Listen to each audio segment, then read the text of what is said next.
Hello, and welcome to the Trepa Technologies Security Plus course. My name is Johnny Bandon, and I will be your instructor for this video series. In this video, we will cover Domain 4.2 Incident Response. Now let's get started. An essential role of cybersecurity in your enterprise is incident response. No matter how many preventative controls we put on our network, we must always be prepared to handle a cybersecurity incident. The incident response process gives us a framework and an iterative process for responding to a malicious event in our network. The Security Plus exam breaks down incident response into 6 phases. These 6 phases are listed here: preparation, detection, analysis, containment, eradication and recovery, and lessons learned. In the next few slides, we'll break down all these phases. The preparation phase of incident response is everything you do as a security administrator to prevent an incident from occurring. This includes hardening systems, performing risk assessments, deploying software that protects our network, and conducting user awareness training. The preparation phase is really everything we've discussed previously in this course. The preparation phase is you, the security administrator, or your team, deploying a defense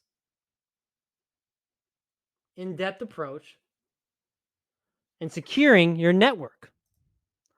The Security Plus exam does not specify the most important controls of the preparation phase because all security controls are essential.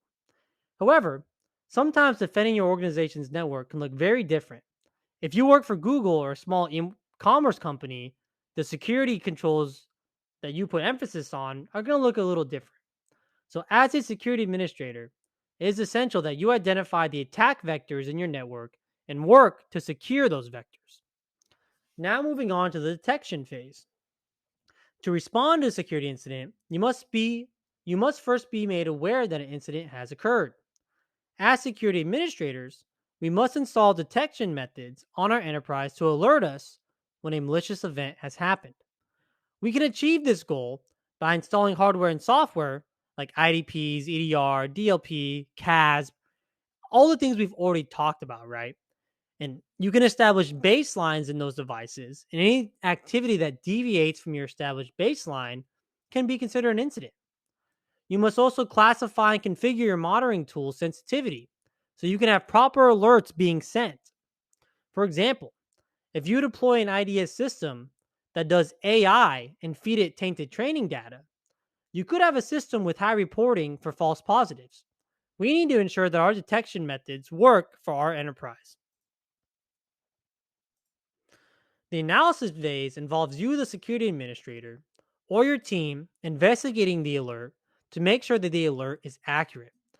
False reporting is standard if you have highly sensitive systems, and it is up to you to configure how sensitive you want your detection systems to be. As security professionals, we must treat ourselves as core competencies in our business and employ technical controls that help the organizational and business goals. The analysis phase helps us win for our business by determining if we need to start our incident response plan, which could potentially bring down systems. A true positive is an accurate report of a malicious incident. A true negative is when nothing happens. This just describes when you go through your logs and notice business as usual, normal traffic. A false positive is when your detective controls alert you of a malicious event when there really wasn't one. And a false negative is when your systems fail to alert you of a malicious event. So we are working to make sure our systems are tuned to this and not reporting a lot of false positive and false negatives. The containment phase is where you decide the best way to prevent the spread of a malicious event. If malware is spreading from a non-critical server, it may be in your guidelines to shut that server off. If you have discovered malware on a critical server that is essential to your business running, like a point of sale system, you must decide whether or not containment is the best option for the business. This is also the phase where you may conduct forensics on a machine. This is the stage where you may need to alert law enforcement of a potential incident and to start to establish a chain of custody before you start any containment or freezing services. The eradication and recovery phase, let me get this text off the screen, It's now when you begin to delete or eradicate the malware or delete malicious accounts before the recovery process can begin. As a security administrator, this phase is when you will work with the IT operations side of the business to secure your systems. Standards and guidelines should be established to show you how to conduct eradication and recovery. The lessons learned phase is essential for the incident response plan. This is the phase where you will conduct your after action report and address any problems with your incident response plan.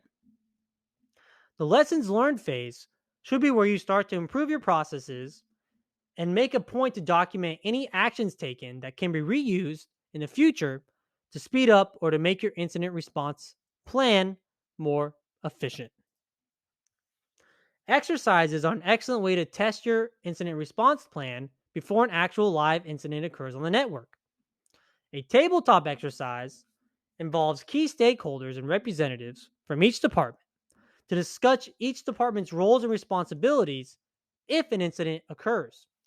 A tabletop exercise will not interrupt any services on the network because it's not technical. It is just a discussion of roles and responsibilities. So a tabletop exercise won't interrupt. A walkthrough is similar to a tabletop exercise, but this exercise allows changes to be made to the incident response plan and will point out any affected parties if an incident were to occur. A simulation test is conducted on a sandbox network that tests what an incident would look like or would be like, and it trains your security team on how to respond to an incident. The Cybersecurity Incident Response Team, or CSIRT or CSIRT, should be involved in a simulation exercise. Attack frameworks can be used to help us develop tactics, techniques, and procedures against adversaries, or learn where in our systems we can implement more robust protection or prevent an attack. The MITRE framework is a government-funded organization that hosts information on advanced persistent threat actors and teams and different vectors that can be attacked on our enterprises. The MITRE matrix is an excellent tool to see what attack vectors can be better protected on your network. Check out our bonus videos where I will show you the MITRE website and how to read and use the MITRE matrix. The diamond intrusion model is useful when developing a profile for threat actors or APTs. What this does is helps you profile threat actors by first identifying a victim, which could be your enterprise. So like, let's say a sector, right? An electrical sector. And then it goes through the different infrastructure and then the different capabilities of that infrastructure and where they could be vulnerable. And then that leads you to decide who your adversary would be. And then you can develop TTPs against that adversary using this model or this framework. The cyber kill chain is a 7-stage model that shows you all the points of compromise and at what points you can prevent the spread of malware. Essentially, think of this like a chain. And if you get rid of one of the links in the chain, you won't be able to move on, right? It breaks the chain and you'll be able to protect the rest of these systems in these steps.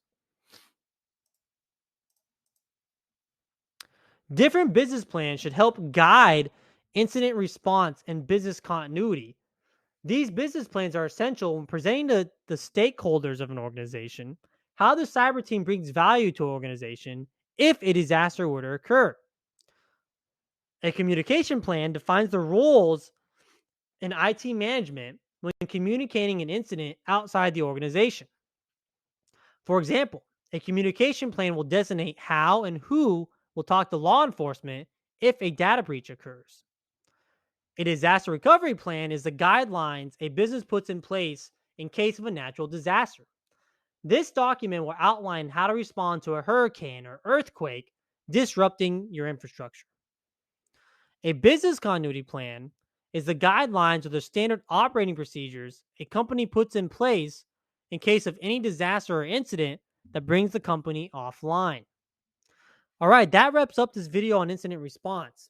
Stay tuned for our next video. We'll be going over domain 4.3 data sources. Thank you for viewing.